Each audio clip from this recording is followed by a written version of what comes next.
Hey, it's Ike. We're back with another episode of SPD Talk. This week, we're going to finish the fourth installment of Limiting Factors and discuss the conditioning potential and the development level.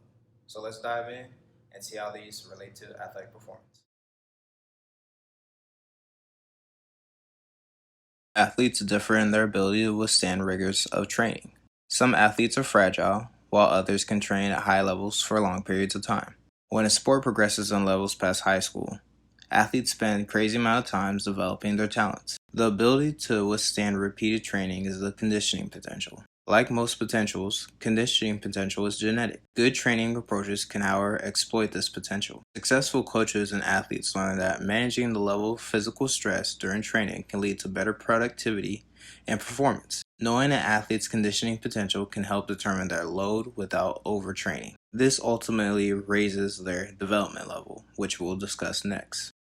Just like the mechanics and conditioning potential, the final limiting factor, development level, is partially due to inherited factors. The development level can be described as the level at which the anthropometric strength, endurance, flexibility, mental, mechanics, and conditioning potential of an athlete are achieved. Two components related to the development level are the current level and the remaining potential of an athlete. The current level is the stage of development the athlete has now achieved. Meanwhile, the remaining potential is the possible improvement that remains in each factor. The total of both determines how close the athlete can come to reaching the maximum known human performance in each factor. Only after several years of training will you see the remaining possible potential in each limiting factor.